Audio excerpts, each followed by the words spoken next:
भोपाल में ट्विशा केस से जुड़ी हुई इस वक्त की बड़ी खबर। सीबीआई कोर्ट के जज ने भी सुनवाई से खुद को अलग कर लिया है। गिरवाला की जमानत याचिका पर सुनवाई नहीं हो पा रही है, ये बड़ी जानकारी। मामला अब चौथे जज की कोर्ट में ट्रांसफर कर दिया गया है। जमानत पर फैसला फिलहाल टाला गया है। अगली सुनवाई पर सभी की नजरें टिकी हुई हैं। ये बड़ी जानकारी इस वक्त आपको दे रहे हैं। अब ये मामला चौथी कोर्ट में जा पहुंचा है। ये बड़ी जानकारी, अगली सुनवाई पर सभी की निगाहें टिकी हुई है। ट्विशा केस में अभी तक गिरिवाला सिंह की जमानत याचिका पर सुनवाई नहीं हो पा रही है। सीबीआई कोर्ट के जज ने भी सुनवाई से खुद को अलग कर लिया है।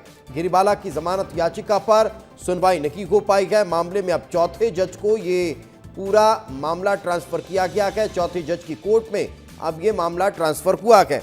इस वक्त हमारे सहयोगी विवेक हमारे साथ जुड़ चुके हैं, उन्हीं से बातचीत करते हैं। विवेक, आखिर क्या वजह बताई जा रही है इस तरह से सुनवाई न हो पाने की? देखिए दीपेश, सबसे महत्वपूर्ण बात है कि पूरा हाई प्रोफाइल केस है। इस हाई प्रोफाइल केस में कोई भी जज ये नहीं चाहता है कि उसके कोर्ट की तरफ से उसकी मौजूदगी में उसकी तरफ से जमानत याचिका की सुनवाई हो। जो धाराएं लगी हैं वो सेशन कोर्ट से जमानत की हैं, लेकिन जब ये पूरा मामला हाई प्रोफाइल है, एडीजी पूर्व एडीजी का जिक्र है, समर्थ सिंह जो कि वकील रहे हैं, और तुषार शर्मा का केस जब सीबीआई के पास है, ऐसे में कोई वकील नहीं चाहता कि उसकी तरफ से ये जमानत याचिका पर सुनवाई हो, क्योंकि जो धाराएं हैं वो ये कहती है कि इनकी तो सेशन से मिल जानी चाहिए। यही वजह है कि चौथे जज के पास ये फाइल ट्रांसफर हुई है, केस ट्रांसफर हुआ है। अभी डीजे की तरफ से चौथे जज को ये ट्रांसफर हुआ है और इस मामले में सुनवाई होनी है। और सबकी निगाहें हैं कि सुनवाई में क्या दलीलें रखी जाती, क्योंकि पिछली बार ये कहा गया कि सहयोग नहीं किया जाता है, वॉइस सैंपल नहीं दिया गया गिरिवाला की तरफ से, समर्थ ने सहयोग नहीं किया।